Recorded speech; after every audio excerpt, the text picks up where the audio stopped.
नमस्कार दोस्तों, स्वागत है आपका आपके अपने चैनल में। दोस्तों, आज हम बात करेंगे कि अधिक मास में 33 मालपुए क्यों दान करने चाहिए। पर इससे पहले अगर आपने चैनल को सब्सक्राइब नहीं किया तो इसे सब्सक्राइब कर लें ताकि आपको आगे भी ऐसी ही जानकारियाँ मिलती रहें। तो आइए वीडियो को शुरू करते हैं। दोस्तों, शास्त्रों के अनुसार अधिक मास की कथा में 33 मालपुओं का दान का महत्व बताया गया है। अब प्रश्न ये उठता है कि 33 ही मालपुए क्यों दान किए जाते हैं। तो दोस्तों, अधिक मास की कथा में ये वर्णन किया गया है कि जब भी हम मालपुए बनाते हैं तो उसमें बारीक बारीक छिद्र हो जाते हैं और जितने मालपुओं में छिद्र पड़ते हैं उतने ही नरकों से हमारे पूर्वजों को मुक्ति होती है। हमारे पूर्वजों को उतने ही नरकों से छुटकारा मिलता है। इसलिए मालपुए का ही दान किया जाता है, ना कि किसी और मिठाई का।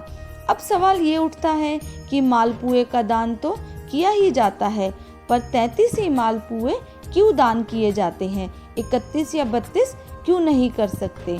तो अधिक मास की कथा के अनुसार बताया गया है कि 33 मालपुओं का दान इसलिए किया जाता है कि 30 मालपुए 30 दिन के लिए पूर्वजों के लिए दान किए जाते हैं और 31वां मालपुआ इसलिए दान किया जाता है कि कहीं अगर हमने अपनी बेटी के घर भोजन ग्रहण कर लिया है तो उसके दोष से मुक्ति पाने के लिए हमें 31वें मालपुए का दान करना चाहिए। और 32वां मालपुआ इसलिए दान होता है कि कहीं अगर हमने ब्राह्मण और गुरु के घर का कुछ खा लिया हो तो उसका दोष भी हमें ना लगे।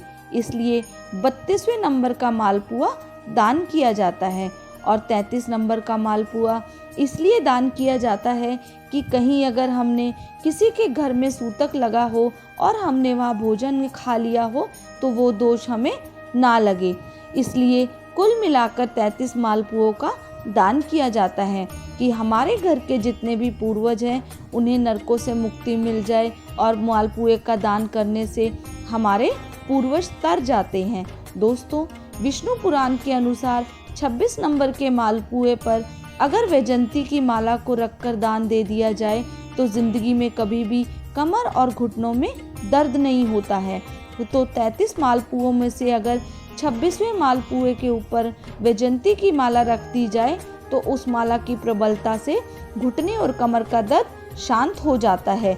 शास्त्रों में कहा गया है कि ठाकुर जी को घर में वैजंती माला के बिना नहीं रखना चाहिए, क्योंकि शास्त्र कहते हैं कि हमारे घर में अगर किसी ने टोना टोटका किया या फिर किसी की हाय या नज़र लगी होगी या फिर घर में किसी भी तरह की कोई परेशानी आती है तो वैजंती माला में जो मनके होते हैं वह अपने आप फटने और टूटने लगते हैं।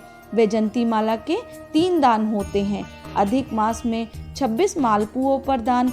इसका दूसरा दान है बैकुंठ चतुर्दशी के दिन वैजंती माला का दान कर देने से लक्ष्मी माता की कृपा हमेशा घर पे बनी रहती है।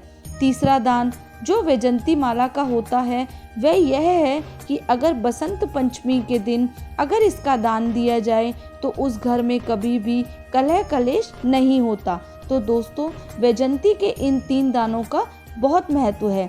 अब बात करते हैं कि मालपुए का दान किस दिन करना चाहिए। तो आप इसका दान अधिक मास के पूरे महीने में कभी भी कर सकते हैं। बस आप एकादशी के दिन मालपुओं का दान ना करें, क्योंकि एकादशी के दिन अन्न का दान नहीं किया जाता है।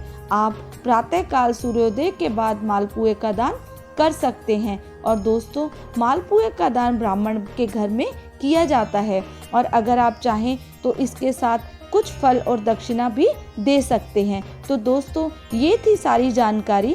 आपको ये जानकारी कैसी लगी हमें कमेंट करके ज़रूर बताएं और अगर वीडियो अच्छी लगी तो इसे ज़्यादा से ज़्यादा शेयर और लाइक करें। धन्यवाद।